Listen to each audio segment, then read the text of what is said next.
Ishimwe torero ry'Imana sangiye gucungurwa muri Yesu Kristo. Turabasuje cyane tubifuriza amahoro y'Imana. Hanyuma rero uko bisanzwe amazina yanjye nitwa Apostle Robert Ndemezo, ni umushumba mukuru w'itorero kuri mu Rwanda cyangwa se True Evangelical Church. Uyu munsi rero tukaba tugiye kwiga inyigisho nk'uko bisanzwe. Tugiye kwiga inyigisho yacu kandi zira neza ko iri bukuryohere wowe uneza amatwi cyangwa se uri umurikirane aho uherereye hose, yaba mu gihugu cyangwa se ku isi hose. Reka dusenge Imana rero. Data, mu izina rya Yesu Kristo w'i Nazareti, ndagushimiye kuguma uyu mwanya kugira ngo nganire ijambo ryawe kuri bene data dusangiye gucunga muri Yesu Kristo. Reka imbaraga z'umwuka zawe zibane nanjye kandi zinkoreshe. Urakoze kunyumvise rero, tangira nanjye suzanye nanjye mu izina rya Kristo Yesu mbisabye, amen. Namaze kubibwira turamenyeranye. Iyi ni channel ya Apostle Robert Ndemezo, umushumba wa True Evangelical Church cyangwa se torero gurukuri. Rero twigisha ukuri konyine, dukishaho ukuri kw'ijambo ry'Imana cyangwa se ukuri ku butumwa bwiza. Ntabwo ari ivugabutumwa ry'inda, ntabwo ari ivugabutumwa bwo gushaka visa mu mahanga, kubaka amazu, kugura imodoka n'ibindi. Twebwe turenze ibyo ngibyo. Twebwe dukorera mu kuri kw'ijambo ry'Imana, mu murongo uhura neza n'ukuri kw'ijambo ry'Imana. Reka dusome ijambo ry'Imana rero dusanga mu butumwa bwiza bwa Yesu Kristo bwanditswe na Luka igice cyawo cya 9 umurongo 23. Haravuze ngo, abwira bose ati, umuntu nashaka kunkurikira niyiyange, yikorere umusaraba we iminsi yose ankurikire. Kuko ushaka kurengera ubugingo bwe azabubura, ariko utita ku bugingo bwe ku bwanjye niwe uzabukiza. Umuntu byamumarira iki gutunga ibintu bye byose byo mu isi narimbuza ubugingo bwe, cyangwa nabwakaho indishyi? Kuko umuntu wese ugira isoni zo kunyemera no kwemera amagambo yanjye, umwana w'umuntu nawe azagira isoni zo kumwemera ubwo azaza afite ubwiza bwe n'ubwa se n'ubw'abamarayika be bera. Ariko ndababwira ukuri yuko muri aba bahagaze hano harimo bamwe batazumva ubusharire bw'urupfu batari babona ubwami bw'Imana. Amen. Uyu munsi ndagira ngo tuganire ijambo rikomeye kandi ryiza, ariko kandi abantu benshi batajya bifuza kumva. Nk'uko biri bivuga ngo mu gihe cy'imperuka abantu bazabifuza kwiguriza abigisha bajyanye n'irari ry'amatwi yabo. Ariko uyu munsi siko biri. Muri gurukuri tuguranure, tugura ubwenge, kwigishwa ndetse n'ubuhanga. Uyu munsi rero tugiye kumva ijambo bita kwiyanga. Kwiyanga niki? Iyo tuvuze discipleship hazamo ibintu bitatu by'ingenzi. Hazamo kwiyanga, kwikora umusaraba, ugakurikira umwana. Ubusanzwe kuba umukristo ni byiza, ariko biba byiza kurushaho iyo umuntu ateye indi ntambwe yo kuba umwigishwa nyakuri wa Kristo, being a disciple.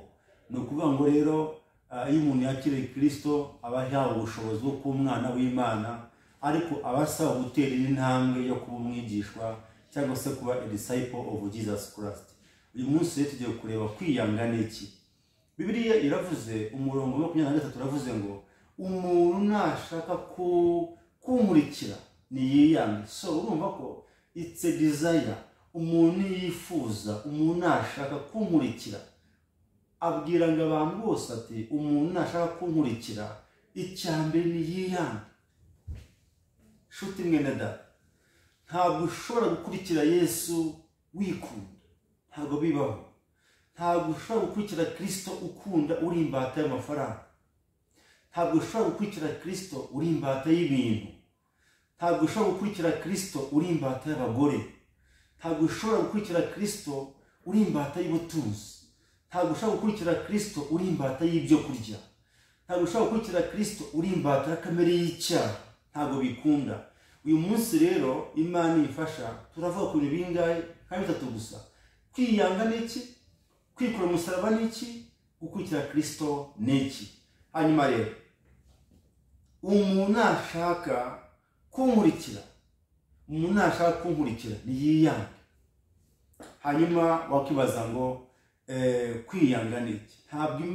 Ntabwo Yesu afata umuntu ku mbaraga, oya, agufata iyo ubyemeye, agufata iyo umwemereye, nibwo Yesu agufasha. Rero iyo umuntu agiye gukurikira Kristo bishingira ku byemezo afata.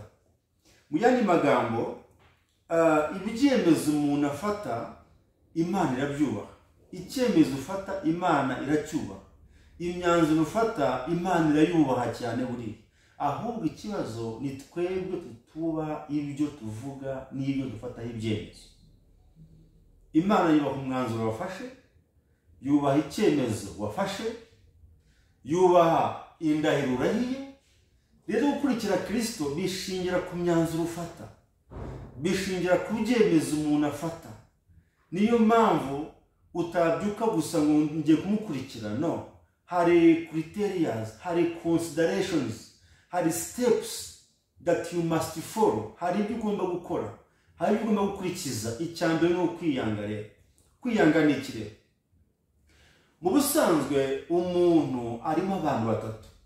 Umuntu wa mbere agizwe n'umubiri mubona, afite amaso, afite ingingo zose, afite amaboko, afite amaguru, afite inyama, imitsi, afite amagufwa, afite amaraso, afite ubwenge. Uwo ni umuntu wa mbere, ari uyu nguyu mureba, uyu mubona, uyu nguyu mubona body. Umuntu wa kabiri ni ubugingo. Ubugingo bw'umuntu bukoreramo ibintu bibiri: bukoreramo ijambo ry'Imana, bukanakoreramo icyo bita icyaha cyangwa se kamere y'icyaha. Bukoreramo ijambo ry'Imana, hakanakoreramo icyaha. Ariko kandi mu bugingo harimo ibintu bitatu biremanywe n'umuntu. Umuntu mu bugingo bwe aremanywe ibitekerezo, aremanywe icyo nakwita mindset, aremanywe ubushake cyangwa se will, aremanywe kandi icyo nakwita amarangamutima, abyo bita emotions. So igihe cyose ijambo ry'Imana ryamaze kugwira mu bugingo, rikaganza ibitekerezo byawe, rikaganza amarangamutima yawe, rikaganza ubushake bwawe, nibwo umuntu aba yamaze kuzura umwuka wera muri we. Icyo gihe akora ubushake bw'Imana gusa, akora iby'Imana ishaka, iby'Imana ikunda, nibyo umuntu akora byonyine. Amen. Rero iyo icyaha cyazamutse mu bugingo, kikaganza ibitekerezo byawe, kikaganza ubushake bwawe, kikaganza amarangamutima yawe, umubiri uba umugaragu w'igikorerwa mu bugingo. Umubiri w'inyuma ujya gushyira mu bikorwa, amaboko n'amaguru bijya gushyira mu bikorwa resulta zimaze gutangwa n'ubugingo bwawe n'icyamaze gukorerwa mu bugingo bwawe. Hakaza kandi umuntu wa gatatu, ari we w'imbere wita umwuka. Bibutse ko intebe y'Imana mu muntu iri mu mwuka we. Mu mwuka rero harimo ibyumba bingahe? Ibyumba bibiri. Harimo icyumba cya kamere, hakabamo n'icyumba cy'umwuka. Bivuze ngo rero iyo mu bugingo bwawe icyaha cyazamutse kikarusha imbaraga, kikadominatinga ubushake n'amarangamutima ndetse n'ibitekerezo byawe, icyumba cya kamere kigenda kibyiga icyumba cy'umwuka, kigenda kibyiga icyumba cy'umwuka. Umwuka agenda avamo. Ahari umwuka hagenda hajya umwijima, umwuka ahunga. Noneho rero no mu bugingo, iyo umwuka cyangwa se ijambo ry'Imana iyo ryamaze kuganza ibitekerezo byawe, kuko urigaburira ubugingo, ugaburira ijambo cyane, ukanasenga, uko ugenda ijambo ry'Imana muri wowe riganza ibitekerezo, riganza ubushake n'amarangamutima, niko n'umwuka nawe mu cyumba cya gatatu cy'umwuka, mu muntu wa gatatu, umwuka agenda yigaruriza icyumba cya kamere. Kamere igenda ihunga, ahari umwijima hajya umucyo, ahari umwijima hajya umucyo, ahari umwijima hajya umucyo. Nuko ubushake bw'Imana ni ubuhe rero? Nuko mu bugingo bwawe umwuka cyangwa se ijambo ry'Imana rigomba kuba riri ryinshi.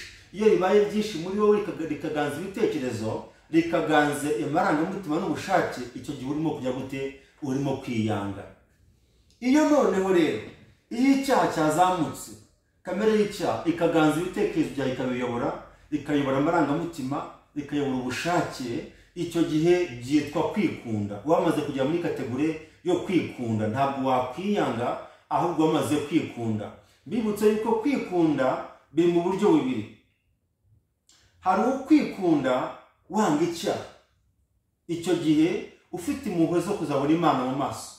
Hari ukwikunda wanga icyaha, uko niko kwiyanga Imana yemera, naho kwikunda Imana yemera. Hari no kwikunda rero ushyira ubushake bwa kamere imbere. Mu yandi magambo, urimo urafacilitatinga, urimo urafatanayizinga, urimo uratera ifumbire ibitekerezo bya kamere, ubushake bwa kamere n'amarangamutima ya kamere. Icyo gihe urimo urikunda mu buryo bw'iki? Mu buryo bwa kamere y'icyaha.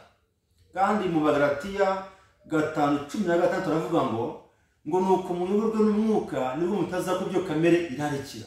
Kuko kamere ikunda ibyo umwuka yanga, umwuka nawe akunda ibyo kamere yanga. Uko byose bihabanye, ngo niyo mpamvu ibyo mwifuza gukora ngo si byo mukora.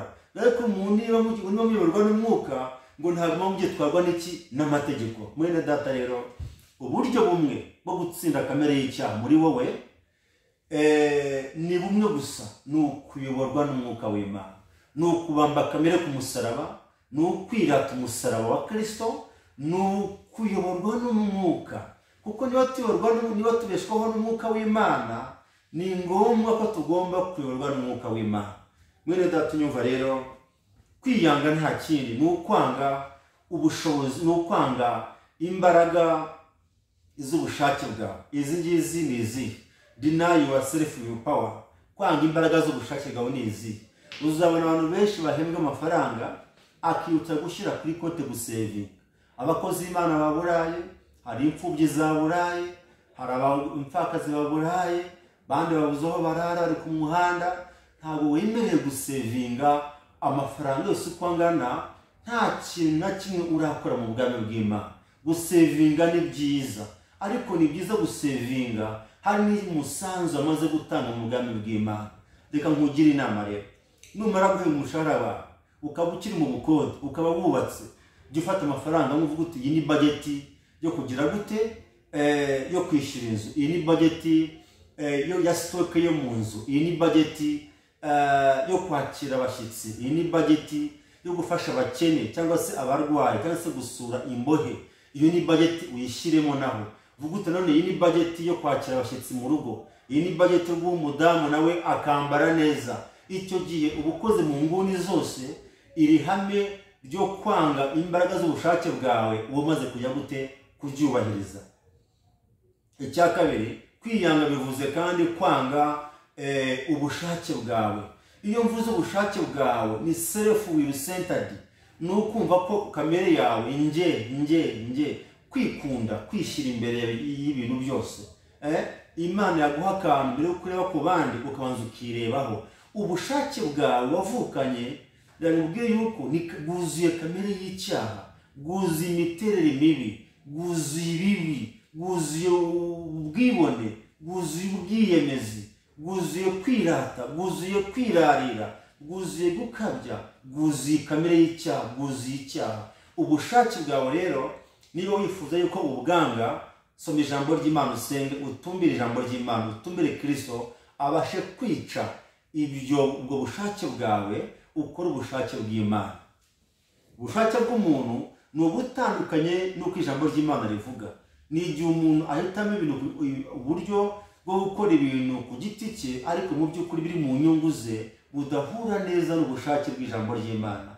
Icya gatatu ugomba kwanga imbaraga zawe, deny your strengths. Kwanga imbaraga zawe. Hano hantu ngiye kuvuga abantu benshi barahagwa, kubera ko kwanga imbaraga zawe harimo kwirwanirira. Ugasanga uraburaye uyu munsi ariko ugiye kwicira inzira, ugasanga utakaje akazi ariko mu by'ukuri ugiye kwicira inzira. Mubwiye yuko ntabwo ari byo.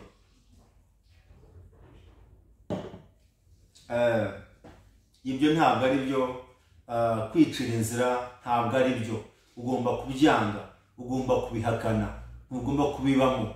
Rero igihe cyose Imana igushize mu ishuri, emera kuryigwa neza, emera kurirangiza, emera kwikorera emera kwanga imbaraga zawe. Ntabwo ukwiriye kujya kuri botike gutangayo ikayi yo kwiyandikisha ngo urye unywe utazi aho uzakura ubushobozi bwo kuzishyura. Bizarangira ubaye umujura, bizarangira wibye abantu, bizarangira uhemutse, bizarangira wisikorotse. Umuntu ufata ikayi ni uwuhembwa ku kwezi, ariko wowe udahembwa ku kwezi utanikorera, urafata ikayi yo kumara iki? Wikwirwanirira, reka Imana ikurwanirire. Nibyo bita kwanga imbaraga zawe ziri physical appearance, ni ukuzanga, ni ukuzihakana, kugira ngo ubashe ube totally dependent kuri Kristo, looking exclusively to the cross. No gutumbira umusaraba gusa, no kureba Kristo akari uhanga amaso, akari witegereza, akari bari ureba.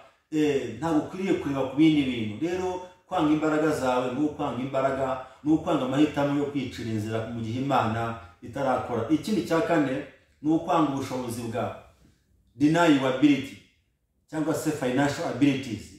Mu yandi magambo, ikintu cyose iyo tuvuze kwanga ubushobozi ufite, hari igihe uvuga uti se ko nta bushobozi ngira, nta nzu ngira, nta modoka ngira, ni ubundi ibi bintu ni ibihe? Mu yandi magambo, ubu tumwe turasesengura no murongo ahangaha. Mu yandi magambo, ibintu byose Imana yaguhaye mu rugo rwawe, harimo televiziyo, harimo intebe, harimo ikintu cyose kiri mu nzu, kiri muri salo cyose, uzakibazwa. Ni umutungo Imana yaguhaye. Iyo ushyizeho umutima, ukawushyiraho ibitekerezo, ukawushyiraho amatwi, uba ubaye ikigirwamana cyawe, ukaba wimuye Imana. Rero icyo gihe rero byitwa ko wakunze ubutunzi ufite, wakunze ubushobozi. Mu yandi magambo, hari ukwanga amafaranga. Amafaranga ni meza, ariko iyo akuyoboye biba ikigirwamana, biba ikibazo. Ntabwo ushobora gukurikira Kristo ukunda amafaranga, uri imbata y'amafaranga. Iyo umuntu yaguhaye urabura. Sanga umugabo arahembwe, ariko ako kanya akaba arabuze, aragiye, akaba acitse umudamu, akaba aragiye. Ni quality yo kwikunda. Umuntu ukurikira Kristo wese rero ntabwo agomba kwikunda amafaranga. Ntabwo ari imbata y'ibintu, ntabwo agomba kwimbata y'ibintu. Gukunda ubutunzi, gukunda ubutunzi, gukunda amazu, ushaka gukira vuba, kugura imodoka vuba, kugura amazu vuba. Ibyo bintu byose umenye ko ntabwo Yesu amukurikira uteye ityo. Iyo ni imiterere mibi kurimo, abyo bita sinful nature cyangwa se imiterere mibi y'icyaha ikurimo. Ugomba kubanza kwemera ko igusohokamo, ikakuvamo, kugira ngo Yesu ubashe kumukurikira. Hari ukwimbata y'abagore, ugasanga umugabo yabaye imbata y'abagore cyane. Muri telefone y'umurebyemo abagabo barimo ni bake, usangamo abagore n'inshuti ze, nibo bagendana, nibo baganira, muzayibona kenshi. Kiragiye uburi imbata y'abagore, ntawe utasambana nawe, ariko burya uburi imbata y'abagore. Mu yandi magambo, mbwira uwo mugendana, mubwire uwo uriwe, mubwire kamere yawe, mubwire uko uteye, mu describing. Rero gukurikira Kristo bisaba kutaba imbata y'abagore, cyangwa se kutaba imbata y'abagabo. N'abagore nabo niko bimeze. Hari igihe usanga umugore nawe telefone yuzuye abagabo, mwaganira, ariko se kuki telefone yawe ihuramo abagabo cyane? Ngo yego giyewe inshuti zawe n'abagabo, ngo nta mugore, ngo sinjya nkunda kuganira n'abagore cyane. Haba hari ikibazo, haba hari ikibazo. Bamukurikirana akakubwira ngo mu bwana bwe ngo yakuze mu muryango w'abahungu, barakuranye. Ageraho rero aba umuntu mukuru ataragera gute, atari mu buzima bubana n'abagenzi be bahuje igitsina cyangwa se igitsina gore. Icyo gihe rero birafekitinga cyane. Gukurikira Kristo rero bisaba kwiyanga, kutaba imbata y'abagore, kutaba imbata y'abagabo, bisaba kutaba imbata y'ubutunzi, kutaba imbata y'iby'isi n'ibiri mu isi. Bireba ngo umuntu nakunda iby'isi n'ibiri mu isi, gukunda Imana niko kukiri muri we. Kuko ikiri mu isi cyose ni ari ry'amaso n'umubiri. Mu isi harimo inzu, harimo imodoka, amataje, harimo amafaranga, ibintu byose biri mu isi birashashagirana byose, birashashagirana byose. Niyo mpamvu rero ni irari ry'amaso, ikindi ni irari ry'umubiri.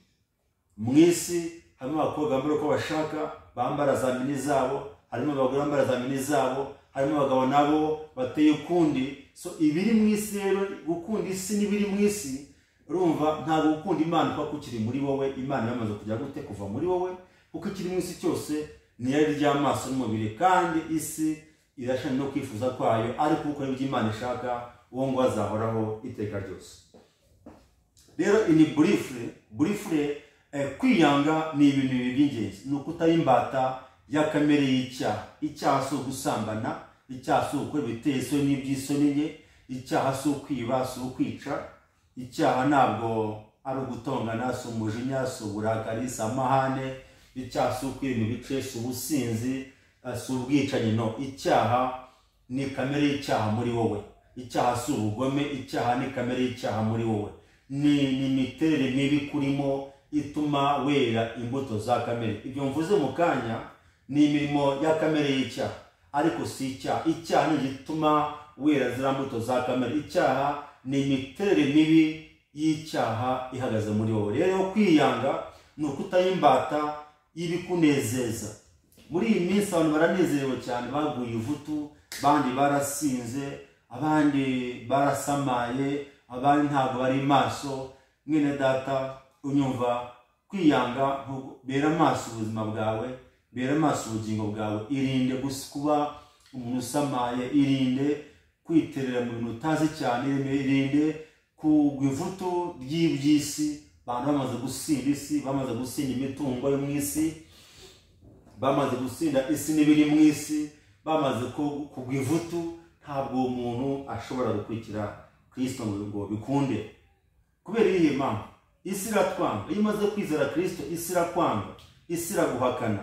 Niyo mpamvu usanga urengana kandi nta cyaha wakoze. Usanga umukristo yakiranutse, ameze neza, n'umwana w'Imana, abana neza n'abantu muri karitsiye, mukaza ari ugasanga isi yamwanze, akazi kamuhindutse, urugo rwamuhindutse, inshuti zamuhindutse, igihugu cyamuhindutse, ugasanga imiryango yamuhindutse kandi nta cyaha afite. Bivuze ngo imaze gukizwa, gukurikira Kristo, uva muri systeme y'isi ukija muri systeme y'iki y'ubumana ihura neza n'ijambo ry'Imana. Niyo uhita winjiramo, niyo ujya guturamo, niyo ujya kubamo. Rero isi izakurwanya uko Yesu bamurwanije.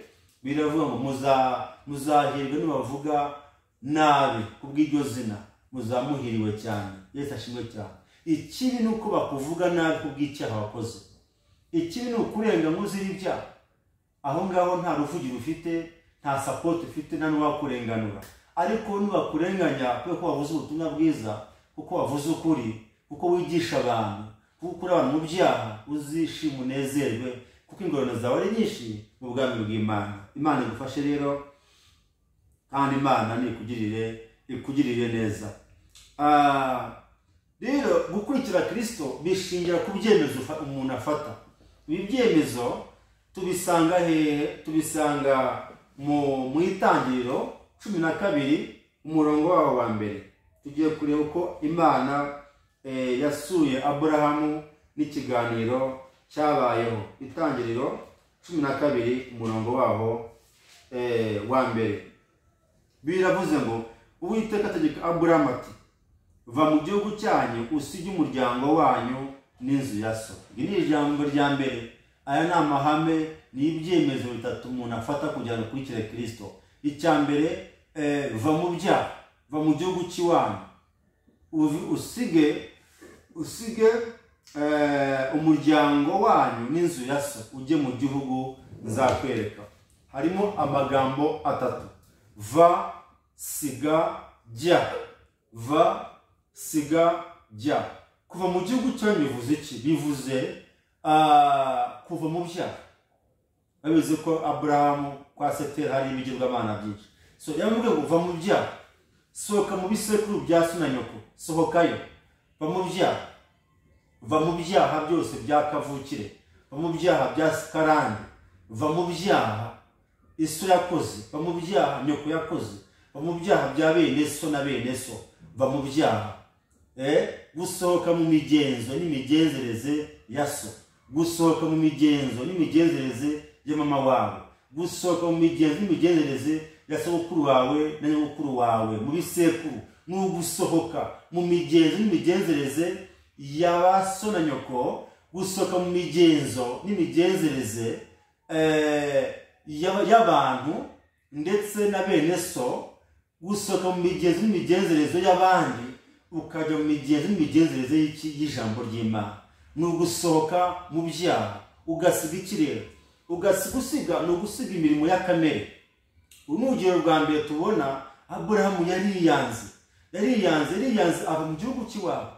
Nawe wumve nakuva mu gihugu cya so, kuva mu gihugu cyawe cyakubyaye ukakivamo, ukemera ugasohoka mu migenzereze ya so, imigenzereze ya mama wawe, ya bene wanyu ukayisohokamo. Yavuye mu byaha byose, asiga ibyaha byose. Icya kabiri, asiga ingeso za kamere zose. Iyo tuvuze ingeso za kamere, Bibiliya irazisobanura mu Magalatiya 5:19, biravuga ngo dore imirimo ya kamere irarara n'iyi ngiyi: gusambana, gukora ibiteye isoni n'ibyisoni, gusenga ibishushanyo, kuroga, kwangana, gutukana, umujinya, uburakari n'amahane, kwitandukanya no kwirema ibice, ubusinzi n'igomwa. Ibyo byose ndababwira ko werembeye na mbere nabwira yuko abakora ibisabitse batazara ubwami bw'Imana. Izi ingeso za kamere rero, ihame rya kabiri ni ugusiga ingeso za kamere. Va mu byaha kimwe, siga ingeso za kamere zose ziyambure, uje mu gihugu Imana izakwereka. Icyo gihugu ni ikihe? Ni mu mwuka. Ni ukugenda aho tutaza kujya, kujya mu mwuka. Va mu byaha, siga imirimo ya kamere, jya mu mwuka. Jya aho utaza. Bamubwiye ngo va mu gihugu cy'iwanyu, usige inzu ya so na bene so, usige umuryango wanyu na bene so, ujye mu gihugu nzakwereka. Icyo gihugu Imana izakwereka ni ikihe? Ni mu mwuka. Bivuze ngo Aburahamu yariyanze, asohoka mu gihugu cy'iwabo, ariyanga, asohoka mu migenzereze ya famiye ze, asiga imirimo ya kamere, ariyanga, agenda atazi aho ajya, agenda atazi iyo ajya. Mu yandi magambo, yariyanze, yanze ibyaha, yanga imirimo ya kamere, ahita ajya mu mwuka, ajya kuba mu mwuka kugira ngo yamenyeshe ibintu Imana imubwiye ngo nzaguha ubwoko bukomeye, nzaguha umugisha, nzogeza izina ryawe, uzaba umugisha, uzakwifuriza umugisha nzawumuhereza, uzakuvuma nzamuvuma, kandi mu byaro rwawe umunyamahanga utazahabwa umugisha. Iyo migisha irindwi yose yayibonye amaze gufata ibyemezo bingahe? 3. Kuva mu byaha, gusiga imirimo ya kamere, akajya mu mwuka. Nibyo bita kwiyanga. Kwiyanga rero bishingira ku myanzuro umuntu afata, kandi imyanzuro ufata Imana irayemera, Imana irayubaha, Imana irayishyigikira. Imana ishingira ku cyemezo ufashe. Ibyemezo ufata Imana irabyubaha. Niyo mpamvu umuntu yashaka gukurikira Kristo agomba kubanza akiyanga. Imana idufashe cyane. Ngira ngo nihuse gake cyane, nkuko nagiye bisobanura cyane ahangaha, ijambo ry'Imana iyo ryamaze kuganza mu bugingo bwawe, ni ukuvuga ngo ukore ubushake bw'Imana, ni gukurikira Kristo.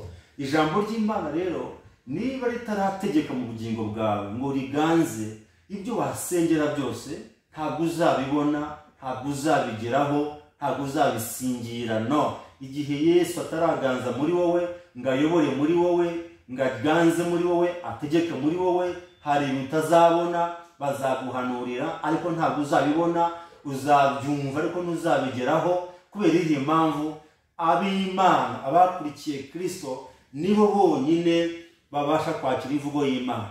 Abandi ngo barakize, bavuga ivugabutumwa ry'inda, bashyira imbere amafaranga, bashyira imbere imitungo na viza n'ibindi. Abo ngo babigeraho kubera kwiba, kubera kwisikoka, kubera kubeshya, kubera kuriganya. Ariko nta gisubizo kirambye bishobora gutanga, nta gisubizo na kimwe kirambye bishobora gutanga, nta gisubizo cy'ukuri ushobora kubonamo, ushobora gusangamo. Ntacyo uzabonamo.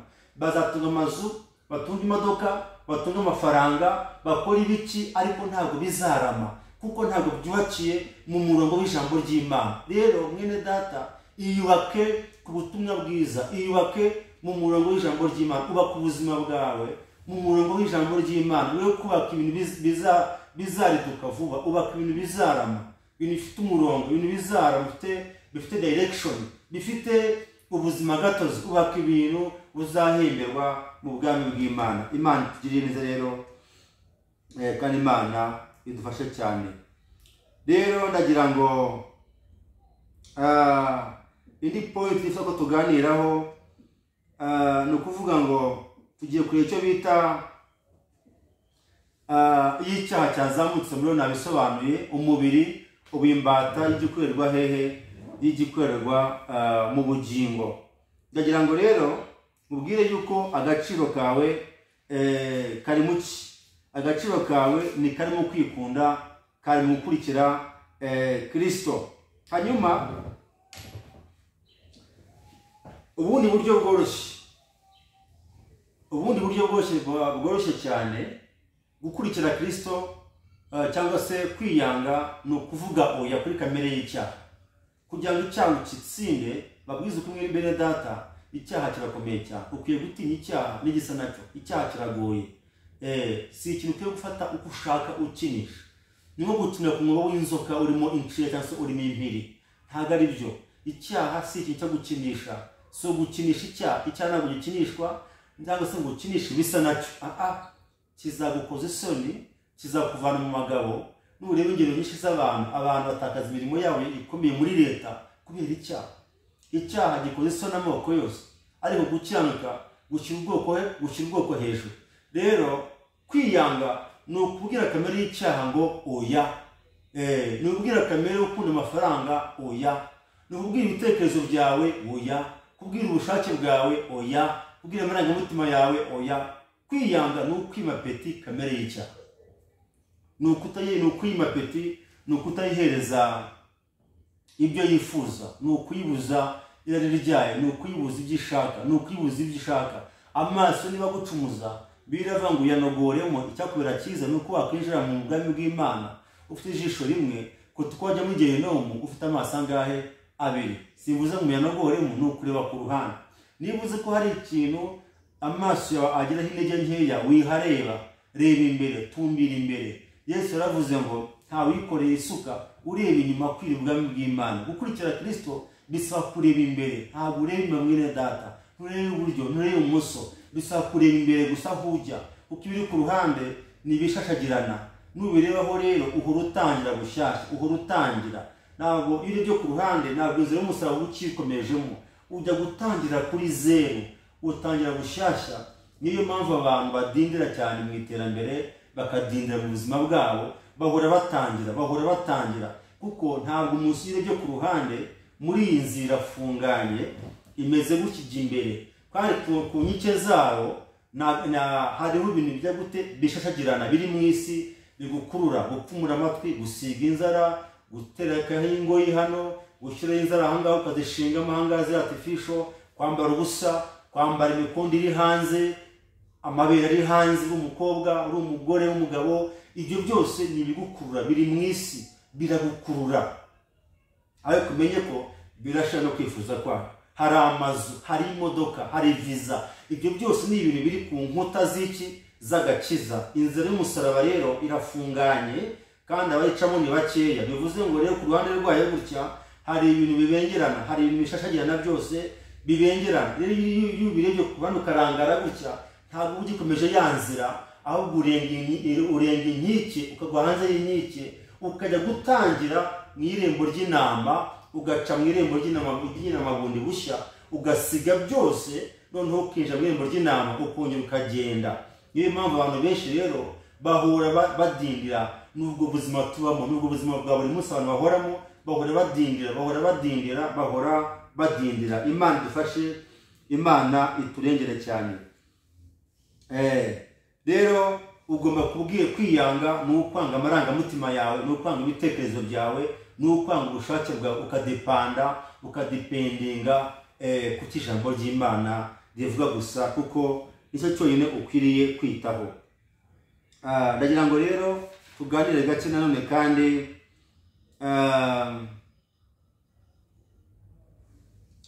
hari igihe usanga abantu bajejeka cyane kwiyanga.